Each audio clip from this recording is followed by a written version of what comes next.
Welcome to Indiana News Desk. I'm Joe Wren. Indiana will remain one of 5 states without a hate crimes law after the Senate Republican caucus opted not to take a vote on the bill this session. The hate crimes bill would have allowed a judge to impose harsher penalties if the crime was committed in part because of a victim's characteristics.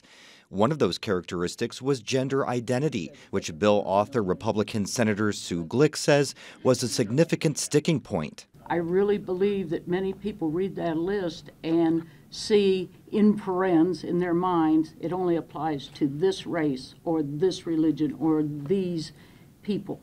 A Senate committee didn't vote on the bill, which Senate GOP leader David Long says was a decision of his caucus.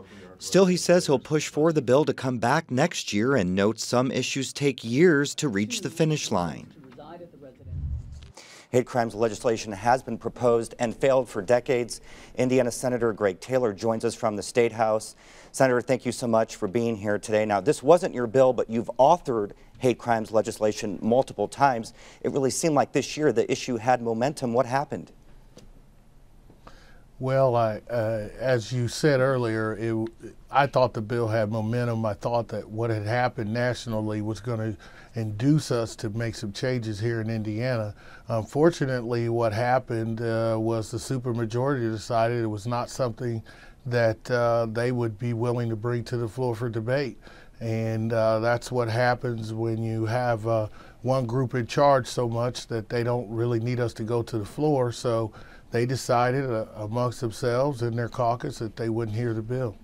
So what happens now? Will lawmakers study who should be part of a protected class? And then is it possible we'll see another bill again next year?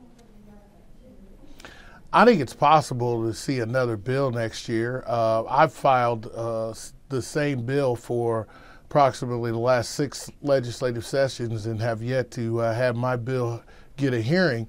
I was very optimistic when I heard from the majority side of the aisle that they had 2 individuals who were filing bills, and I thought that was going to move things forward. Unfortunately, again, it was not even open for debate and didn't even make it to the floor to have discussions. Typically in these situations, we at least give a bill an opportunity to go to the floor. You might even hear us at caucus talking about voting for a bill that we know is going to change when it gets to the Senate floor. Unfortunately, I think that there are a lot of people who want to hide from this issue and were able to do so because the bill never made it to the floor of the Indiana Senate. So one more question. We've reported a lot that Indiana is one of 5 states that doesn't have a hate crimes law.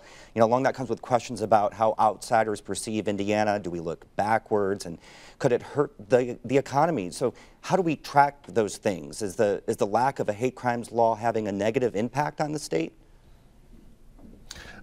Just like RFRA we saw a few years ago, I think that you can look and talk to the economic development officials across the state, and they can be very clear about the fact that people are watching. They're watching what we do here in Indiana.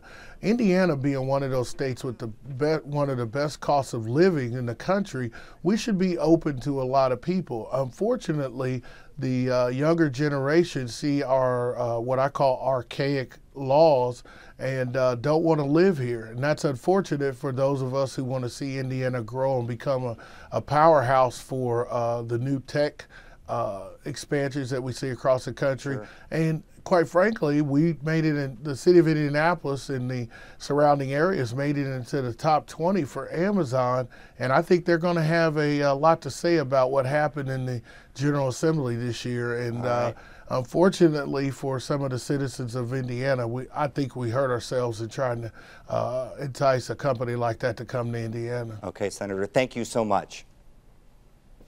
Thank you. Now